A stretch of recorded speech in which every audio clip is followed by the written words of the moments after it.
We are ready to add the next coil. So I'm going to take my toothbrush. I'm going to scratch the surface. I'm using a little bit of water, but you're going to notice is that it creates like a wet mud.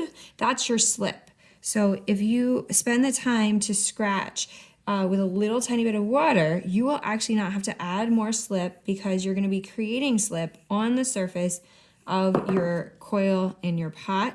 And so you won't need to add extra slip, which is nice because then it makes the cleanup a little bit easier and faster. I'm placing my coil with that scratch side down. Again, I'm going to overlap, but this time I'm going to overlap on the top. I'm going to take my knife, cut through both of them, being careful not to hit the coil below. I'm going to remove this little extra, lift this piece up, remove the little extra, and then notice how nicely that coil fits together. All right, now I'm going to show you a super big trick for smoothing this outside. Grab yourself a paintbrush, tip it, paintbrush, smooth, smooth, smooth, little bit of water, just a little, don't overdo it, you're not making soup, okay? A little bit of water and just smooth, smooth, smooth, don't quit early. That will become perfectly smooth and you can do it all the way around. Look how smooth that's becoming. I'm not getting more water until I feel that paintbrush really start to drag on the surface. But notice how smooth.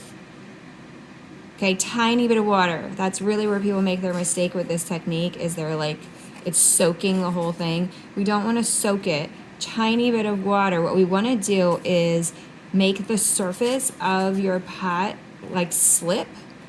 That slip will fill in all of the little imperfections and smooth the surface perfection. And you could do this in multiple coats. So like this big little imperfection in the coil would be fixed completely by like 2 or 3 coats. On the inside, same thing. We're going to go push down, down, down. And if you don't use your finger, you can use your wooden tool. This one's a little bit big. But we can go like this, down, down, down. Notice I'm only grabbing probably like 4 or 5 millimeters of the inside of the coil because I don't want to shove all the clay into the base because that would make the base really, really heavy.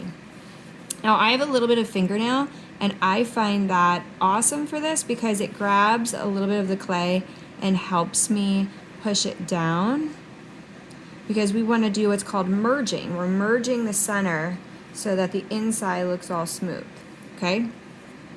Now you'll know the inside is rough. We're gonna leave that because at the end, we will take this rib and smooth the inside. So that's best left to the end so you don't have to do it 17 times.